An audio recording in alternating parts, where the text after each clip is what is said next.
Selamat datang di channel Baca Story. Di channel ini, aku menceritakan berbagai kisah, kasus, hingga sejarah. Dan pada video kali ini, aku akan membahas tentang kisah Dajjal, kelahiran, kemunculannya hingga kematiannya.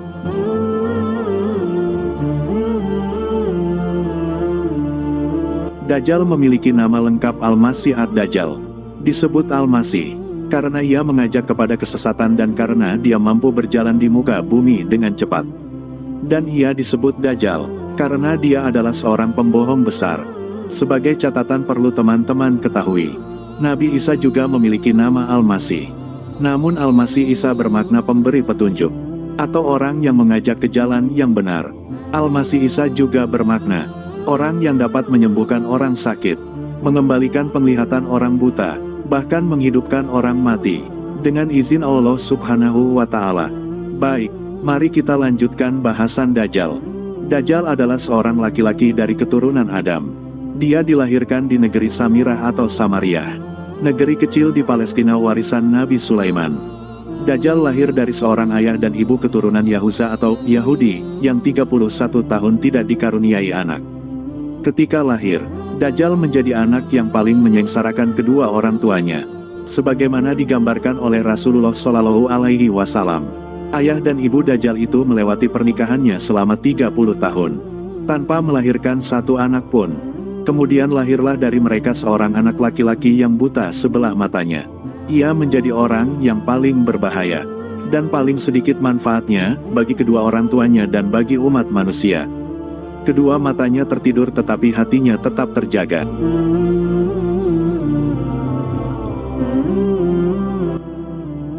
Keluarga Dajjal, ayah dan ibunya adalah penyembah berhala.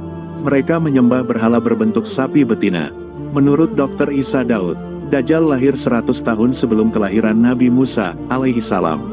Ada yang menyebutkan cikal bakal Dajjal lahir dari Samiri, si pembuat berhala sapi emas. Sementara dalam buku Isyaru Al-Masih ad-Dajjal disebutkan, Dajjal lahir dari hasil hubungan ketika ibunya sedang menstruasi. Lalu terjadilah kehamilan sebagai pengaruh perbuatan iblis. Dikisahkan, pada malam yang menakutkan diiringi embusan angin dan hujan lebat, pasangan suami istri itu mendengar suara dari patung sapi betina yang mereka anggap sebagai Tuhan mereka. Patung itu memberitahu kepada mereka akan kelahiran seorang anak. Setan mengetahui keinginan suami istri itu mendambakan seorang anak laki-laki. Karena itu setan memperdaya berhala itu seakan-akan memberi karunia anak dan meminta korban-korban sesembahan. Demikianlah cara setan menipu daya manusia.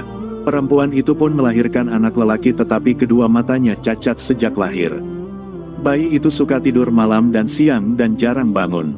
Sejak kelahirannya, Dajjal tidak mau menyusui dan selalu tertidur, hingga mengakibatkan payudara ibunya mengalami pembengkakan hebat dan menimbulkan panas yang luar biasa.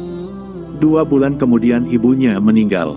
Ayah Dajjal berpostur tinggi, gemuk, dan memiliki hidung seperti paruh burung sedangkan ibunya berbadan gemuk. Kedua tangannya panjang dan memiliki payudara yang besar. Anak itu sangat membahayakan kedua orang tuanya dan juga umat manusia. Bukan hanya ibunya saja yang merasakan kesengsaraan, sang ayah pun demikian. Adapun kesialan yang dibawa Dajjal bagi ayahnya ialah setelah kira-kira 4 tahun. Pada suatu malam anak itu bergerak merangkak seperti balita. Ia berjalan ke arah patung-patung berhala kemudian tidur di sisi patung itu. Sang ayah pun bangun keesokan harinya dan mendapati anaknya tertidur di pangkuan patung Tuhan mereka. Ayahnya memanggil tetangganya dan berita itu menyebar luas. Penduduk sekitar berbondong-bondong datang untuk menyaksikan hal tersebut. Kemudian hakim kota mendengar dan ingin memiliki anak itu yang dianggap dapat membawa keberkahan. Diutusnya mata-mata untuk membuat siasat. Maka dihadapkannyalah ayah Dajjal kepada hakim kota dan dipaksa untuk mengaku bahwa kabar berita itu adalah hasil rekayasa dirinya semata. Karena itu ayah Dajjal dipaksa untuk mengaku bahwa dirinya lah yang telah mengangkat anaknya dan menaruhnya di pangkuan patung sapi itu.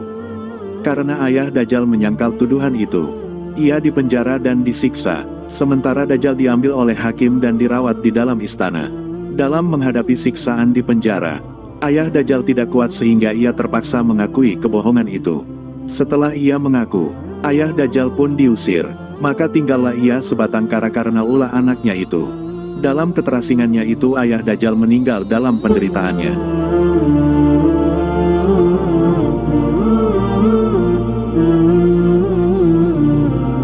Setelah Dajjal kecil berada di dalam istana selama kira-kira 1 tahun 1 bulan, negeri Samiri dilanda bencana dahsyat.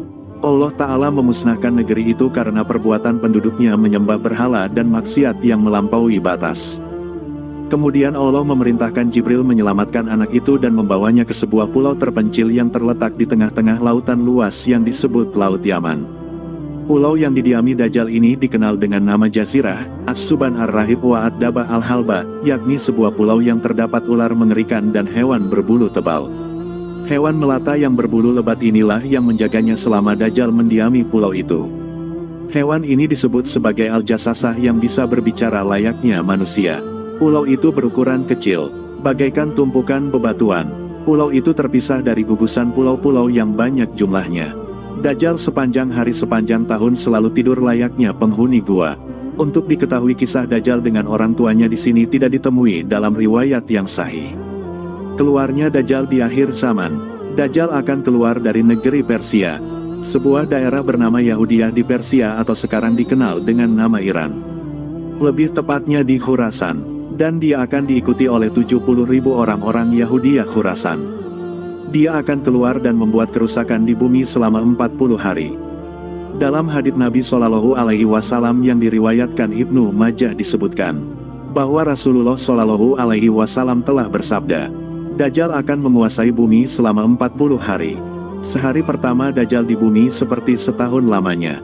Sehari kedua seperti sebulan. Sehari ketiga seperti sepekan. Dan sehari tersisa seperti hari-hari biasanya. Jadi dia akan membuat kerusakan selama setahun, 2 bulan, 2 pekan, dan Dajjal akan mendatangi seluruh tempat di bumi ini, kecuali kota Makkah dan Madinah, dan akan mengaku dirinya adalah Tuhan. Jika suatu masyarakat di sebuah daerah tidak mengakuinya adalah Tuhan, maka Dajjal akan membuat tempat itu kekeringan dan kesulitan hidup yang luar biasa, sampai mereka mau mengikuti kemauannya. Dan banyak dari pengikut Dajjal adalah kaum wanita. Karena kebanyakan kondisi iman wanita di akhir zaman sangat rapuh. Oleh karenanya Nabi Shallallahu Alaihi Wasallam menganjurkan, jika Dajjal datang ke suatu negeri, maka ikatlah wanita-wanita kalian dengan tali pada tiang supaya mereka tidak pergi mengikuti Dajjal. Lalu bagaimana ciri-ciri fisik Dajjal? Disebutkan dari Anas bin Malik radhiyallahu anhu. Dia berkata, Rasulullah Shallallahu Alaihi Wasallam telah bersabda, tiada seorang nabi pun, melainkan dia memberi peringatan yang menakutkan kepada umatnya tentang pendusta yang buta sebelah matanya. Ketahuilah bahwa Dajjal itu buta sebelah matanya. Dan sesungguhnya Rabb Tuhan, kamu tidak buta sebelah matanya. Dan ditulis di antara dua matanya kaf, fa dan ro, dibaca kafir. Hadis riwayat Bukhari, Muslim dan lain-lain. Secara umum ciri fisik Dajjal sebagai berikut. Pertama, seorang laki-laki yang besar tubuhnya. Kedua, kulitnya berwarna merah. Ketiga, keriting rambutnya. Keempat, buta sebelah matanya, matanya seolah-olah buah anggur yang menonjol. Mirip seperti Ibnul Qatan seorang laki-laki dari Husa'ah. Kelima, muda dan rambutnya sangat keriting. Di antara kedua matanya terdapat tulisan kafa dan ro, dibaca kafir. Keenam, keningnya lebar, atas dadanya bidang dan badannya agak bongkok. Semua keterangan ini disebutkan dalam hadis riwayat Bukhari, Muslim, dan lain-lain, yang kami rangkum. Lalu apa misi Dajjal di bumi selama 40 hari? Dajjal memiliki misi menyesatkan manusia sebanyak-banyaknya. Dengan cara mengajak manusia untuk menyembahnya. Ia akan menciptakan kerusakan dan fitnah yang sangat besar di tengah manusia. Dalam sebuah hadits sahih disebutkan, tidak ada satupun makhluk sejak Adam diciptakan hingga terjadinya kiamat yang fitnahnya cobaannya lebih besar dari Dajjal. Hadis riwayat Muslim nomor 2946. Kematian Dajjal. Dajjal akan dibunuh oleh Nabi Isa alaihissalam. Telah kita ketahui bahwasanya di akhir zaman kelak, Nabi Isa alaihissalam akan turun ke muka bumi. Kedatangan Nabi Isa untuk menyadarkan orang-orang Nasrani bahwa dia bukan Tuhan, dan bukan anak Tuhan, melainkan hanya seorang Rasul utusan Allah yang membawa ajaran Islam dengan kitab Injilnya. Bukan hanya itu, Nabi Isa juga bertugas berada di jajaran kaum muslimin untuk membunuh musuh terbesar umat Islam di akhir zaman, yaitu Dajjal. Pekerjaan pertama yang akan dilakukan oleh Nabi Isa adalah menghadapi Dajjal. Setelah turun, Isa alaihissalam menuju ke Baitul Maqdis tempat Dajjal dikepung oleh pasukan muslim. Isa alaihissalam memerintahkan mereka untuk membuka pintu. Dalam Sunan Ibnu Majah, Sahih Ibn Khuzaimah, dan Mustadrak Al-Hakim diriwayatkan dari Abu Umamah bahwa Rasulullah Shallallahu Alaihi Wasallam bersabda, Isa alaihissalam berseru, bukakan pintu. Mereka lalu membukanya dan di balik pintu itu ada Dajjal bersama 70.000 Yahudi, yang semuanya membawa pedang dan perisai.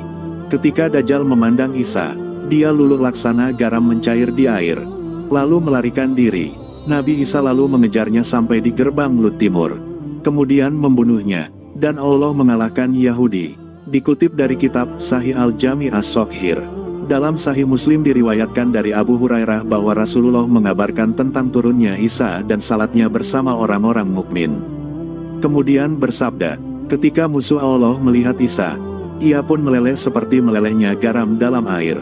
Seandainya Isa membiarkannya, ia akan meleleh sampai binasa. Namun, Allah membunuhnya lewat tangan Isa, agar Isa memperlihatkan kepada mereka darah musuh itu dalam peperangannya. Rahasia luluhnya Dajjal adalah Allah memberikan kepada Isa alaihissalam bau khusus yang kalau dicium oleh Dajjal maka dia akan mati. Dalam sebuah hadis yang panjang dalam Sahih Muslim dari An-Nawas ibn As-Sam'an, Rasulullah Shallallahu Alaihi Wasallam bersabda, saat dia dalam keadaan demikian, Allah mengutus Isa ibn Maryam. Isa turun di Menara Putih di timur Damaskus, dalam pakaian yang dicelup dengan wars dan safaran, sambil bergantung dengan kedua tangannya di sayap dua malaikat.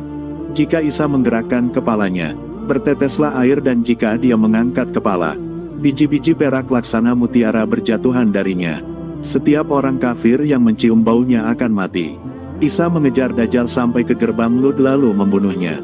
Mengenai kisah pembunuhan Dajjal oleh Nabi Isa juga diterangkan dalam hadits berikut.